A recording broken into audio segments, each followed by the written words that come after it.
अनमोल यादें।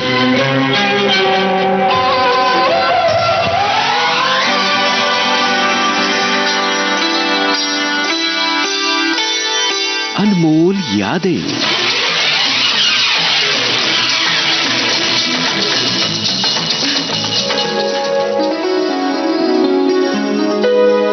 नमस्कार दोस्तों, आप सभी का स्वागत है अनमोल यादें कार्यक्रम में। और हमारे साथ हैं सुप्रसिद्ध फिल्म पत्रकार राजीव विजयकर जी। राजीव जी, बहुत बहुत स्वागत है आपका। थैंक यू जयंत जी, और सभी श्रोताओं को मेरा प्यार भरा नमस्कार फिर से। आज हम किस गीत को याद करके शुरुआत करने वाले हैं कार्यक्रम की? एक सिंगर थी जो लाजवाब थी और जिन्होंने लता जी और आशा जी को और गीता दत्त को भी टक्कर दी, और वो थी सुमन कल्याणपुर जी, जो हाल ही में गुजर गई। जी जी। उनको मिलना भी मेरा सौभाग्य रहा। अच्छा। और बहुत सी प्यारी बातें हुई 1-1.5 घंटे से। उन्होंने कहा कि मुझे कोई भी गिला नहीं है कि मुझे कम गाने मिले। उन्होंने कहा कि जो मेरी तकदीर में है वो मेरे पास गाने आने ही थे और वो आ गए। और उन्होंने अपना नाम हिंदी के अलावा बहुत सारी भाषाओं में, मराठी, गुजराती, बंगाली वगैरह वगैरह, और नॉन फिल्म सेक्शन में भी उन्होंने बहुत नाम कमाया। हाँ। फिल्मों में तो उनके गानों का, जैसे उन्होंने सही कहा कि मेरे कम गाने थे लेकिन मेरी जो परसेंटेज थी हिट्स की वो बहुत ज्यादा थी। जी। तो ऐसा ही एक गाना जो थोड़ा उनका अनफॉर्चुनेटली कम पॉपुलर था, कम लोकप्रिय था, शराबी शराबी ये सावन का मौसम। ये फिल्म थी नूरजहां 1967 की। अच्छा। उस जमाने में मीना कुमारी, प्रदीप कुमार और रोशन, जी। ये जो त्रिमूर्ति है, ये कॉम्बिनेशन बहुत चल रहा था। बहू बेगम, चित्रलेखा और भीगी रात वगैरह में। जी। तो ये गाना सुमन कल्याणपुर जी ने इस फिल्म के लिए गाया है। बड़ा ही खूबसूरत गाना है, उसमें बहुत ही नशा है मैं कहूँगा। और इसका जो कॉम्बिनेशन है, रोशन जी और शकील जी, ये बहुत ही रेयर कॉम्बिनेशन है। चलिए सुनते हैं।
आज के कार्यक्रम में इस कड़ी में पहला गीत आपने नूर जहां फिल्म से सुनवाया सुमन कल्याणपुर की आवाज में, और अब हम किस गीत की चर्चा करेंगे?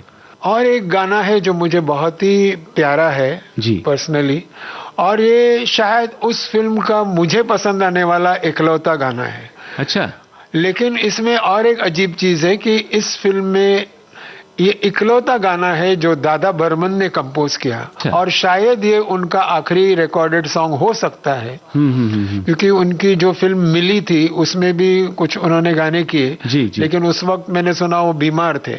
हाँ। लेकिन इस फिल्म में इन्होंने एक गाना करने के बाद प्रोड्यूसर से ये कहा कि मैं इस फिल्म को छोड़ना चाहता हूं क्योंकि मेरी हेल्थ बराबर है नहीं अभी। तो ये गाना जो है वो फिल्म दीवानगी से है, जिसमें शशि कपूर और जीनत अमान थे। अच्छा। और एक गाने को रिकॉर्ड करने के बाद बाकी सारे गाने दूसरे संगीतकार ने बनाए थे। अच्छा। और इस गीत के लेखक हैं आनंद बख्शी और किशोरदा ने गाया है। ये फिल्म इनके हाथ इसके लिए लगी थी शायद क्योंकि इसके पहले सुबोध मुखर्जी जो प्रोड्यूसर थे, जी। समीर गांगुली जो डायरेक्टर थे और शशि कपूर जो हीरो थे, जी। इनके साथ इनकी बहुत ही सुपरहिट म्यूजिकल रही शर्मिंदा। चल सपनों के शहर में तुझे ले जाता हूँ, चल सपनों के शहर में तुझे ले जाता हूँ, तेरी राहों में सितारे मैं बिखराता हूँ, चल सपनों के शहर।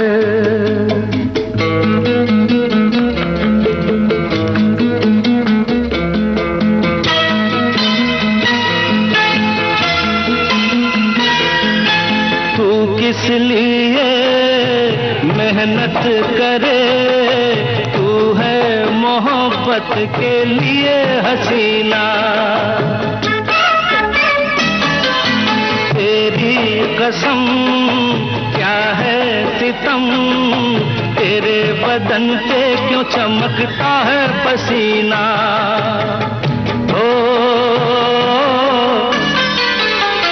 मैं तेरे हाथों के छालों से जल जाता हूँ, चल सपनों के शहर में तुझे ले जाता हूँ, चल सपनों के शहर।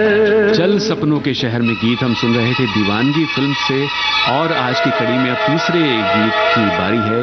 हम अब किस गीत की यादों की ओर बढ़ रहे हैं? अभी हम दादा के जो बड़े ही होनहार बेटे आर.डी. बर्मन, हाँ। उनकी तरफ चलते हैं जी। और गीतकार वही हैं आनंद बख्शी। हाँ हाँ। लेकिन इसमें बहुत ही दिलचस्प बात है हाँ हाँ। कि ये अमिताभ बच्चन पर फिल्माया गया पहला गाना है। ओहो, क्या बात। अमिताभ बच्चन की पहली फिल्म थी सात हिंदुस्तानी, जिसमें उन पर कोई भी गाना फिल्माया नहीं था। जी बिल्कुल। उसके बाद में दूसरी फिल्म थी आनंद, जिसमें भी वही सिचुएशन थी। जी। सारे गाने राजेश खन्ना जी के थे। तो ये जो तीसरी रिलीज थी प्यार की कहानी, हाँ। इसमें उनके ऊपर पहली बार दो गाने फिल्माए गए, दोनों रफी साहब ने गाए थे। अच्छा। मुझे एग्जैक्टली पता नहीं कि उनमें से पहला गाना रिकॉर्ड कौन सा हुआ था, लेकिन वो दूसरा गाना था एक पते की बात सुनाओ सुन मेरे हमजोली। वो पॉपुलर बहुत हो गया था, बहुत चला था। अच्छा। और ये दूसरा गाना जो कम चला है वो हमारे इस कॉन्सेप्ट से मिलता जुलता है। जी जी जी। और वो गाना हम अभी सुनते हैं, कोई और दुनिया में तुम सा हंसी। कोई और दुनिया में तुम सा हंसी है, नहीं है नहीं है नहीं है नहीं, अदा ये नजर ये यहाँ में कहीं है, नहीं है नहीं है नहीं है नहीं।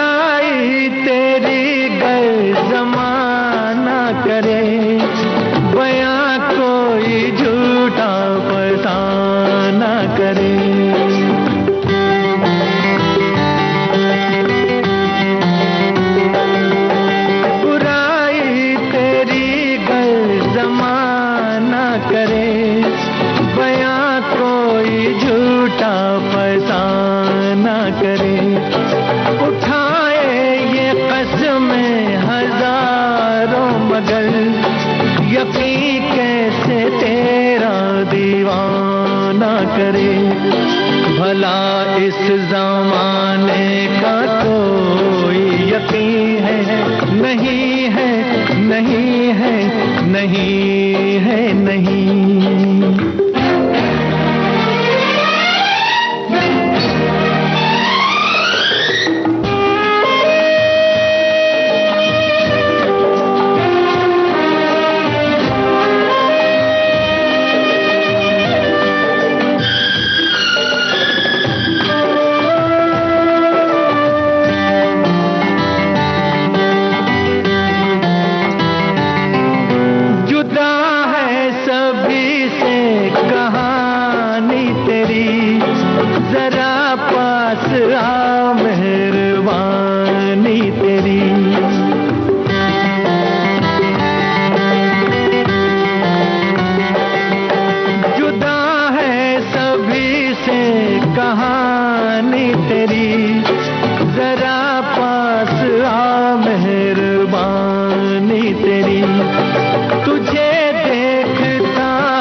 तो दोस्तों, इसी के साथ आज की ये अनमोल यादें कार्यक्रम की कड़ी संपन्न हो रही है।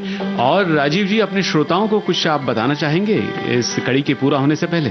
मैं ये बताना चाहूंगा, इस श्रृंखला में हम हर युग के गाने पेश करेंगे। अच्छा। चाहे वो 80s हो, 90s हो, उसके भी बाद हो, क्योंकि उस दौरान ऐसे हुआ कि म्यूजिक लेबल्स जो है वो चुने हुए गाने या गानों को प्रमोट करने लगे और उसमें कुछ ऐसे हीरे अंदर ही दब के रह गए जिनको मैं आपके सामने पेश करूंगा। क्या बात है। और हमारे कई श्रोता जो है आश्वस्त हो गए होंगे और बड़े खुश होंगे। अगली कड़ी से कुछ ऐसे गीत भी होंगे जो 80 या 90 के दशक के गीत हैं और उनसे जुड़ी अनमोल यादें हमको सुनने को मिलेंगी।